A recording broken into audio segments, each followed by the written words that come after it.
Seventh day Adventist ಕೇಂದ್ರೀಯ ಸಭೆ Bidar outside Fateh ದರ್ವಾಜಲ್ಲಿರ್ತಕ್ಕಂಥ ಸಭೆ ಒಂದು ಜಾಗತಿಕ ಯೌವನಸ್ಥರ ದಿನದ ಆಚರಣೆಯ ನಿಮಿತ್ತವಾಗಿ ನಾವು ಈ ದಿನ ಇಡೀ ವಿಶ್ವದಲ್ಲಿ ಈ ಸೆವೆಂತ್ ಡೇ ಅಡ್ವೆಂಟಿಸ್ಟ್ ಸಭೆ 230 ದೇಶಗಳಲ್ಲಿ ಇದೆ. ಆ ಎಲ್ಲರೂ ಮಾಡ್ತಕ್ಕಂಥ ಒಂದೇ ಒಂದು ಸಾಮಾನ್ಯ ಕಾರ್ಯಕ್ರಮ ಅಂದರೆ ಬಡವರಿಗೆ, ದಿಕ್ಕಿಲ್ಲದವರಿಗೆ, ಏನೂ ಇಲ್ಲದವರಿಗೆ ಒಂದು ದಿನವನ್ನು ನಿಗದಿ ಮಾಡಿಕೊಂಡು ಆ ದಿನದಲ್ಲಿ ಆಸ್ಪತ್ರೆಗಳಿಗೆ ಮತ್ತು ಹೊರ ರೋಗಿಗಳಿಗೆ, ಬಡವರಿಗೆ ಹಣ್ಣುಗಳನ್ನು, ಊಟವನ್ನು, ನೀರನ್ನು ಹಂಚುವ ವ್ಯವಸ್ಥೆಯನ್ನು ಮಾಡಿಕೊಂಡಿದ್ದೇವೆ. ಇವತ್ತು ಅಂದರೆ ನಮ್ಮ ಬೀದರ್ನಲ್ಲಿರ್ತಕ್ಕಂಥ ಒಂದು ಸೆವೆಂತ್ ಡೇ ಅಡ್ವೆಂಟಿಸ್ಟ್ ಸಭೆ ಅದರ ನಿಮಿತ್ತವಾಗಿ ನಾವು ಯೌವನಸ್ಥರು ಮತ್ತು ಹಿರಿಯರು ಎಲ್ಲರೂ ಬಂದು ಈ ಒಂದು ಉತ್ತಮವಾದ ಕಾರ್ಯಕ್ರಮವನ್ನು ಈ ಸಾರ್ವಜನಿಕ ಆಸ್ಪತ್ರೆಯಲ್ಲಿ ಮಾಡ್ತಕ್ಕಂಥ ಒಂದು ಅವಕಾಶವನ್ನು ದೇವರು ನಮಗೆ ಒದಗಿಸಿಕೊಟ್ಟಿದ್ದಾರೆ. ನಾವು ದೇವರಿಗೆ ಸ್ತೋತ್ರ ಹೇಳುತ್ತೇವೆ.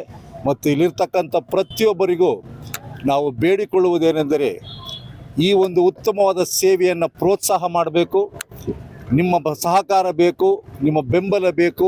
ಇದರ ಮೂಲಕವಾಗಿ ಇನ್ನು ಅನೇಕ ಬಡವರಿಗೆ ನಾವು ಸಹಾಯ ಮಾಡುವಂತೆ ದೇವರು ನಮ್ಮನ್ನು ಆಶೀರ್ವಾದ ಮಾಡಲಿ ಮತ್ತು ನಿಮ್ಮೆಲ್ಲರನ್ನ ಆಶೀರ್ವಾದ ಮಾಡಲಿ ಎಂಬುದಾಗಿ ನನ್ನ ಕಳಕಳಿಯ ಪ್ರಾರ್ಥನೆಯಾಗಿದೆ.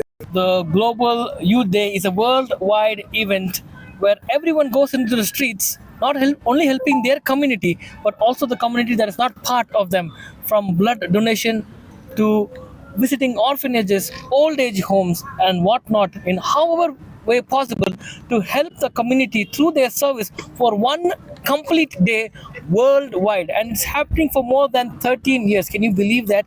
And every year they have the same zeal to help the public, not only their church, not only their school, not only their uncles and aunties, but someone they don't even know, someone they will only meet one time. It may be through clothes, through slippers, through blankets, through every way that they can share love and concern to the community. And I believe that as these young people of Bidar Central Kada Church have impacted this place, we have many young people all around Karnataka, all around India, all around the world who are doing the same thing. And I encourage you to support us and also be a part of this every year.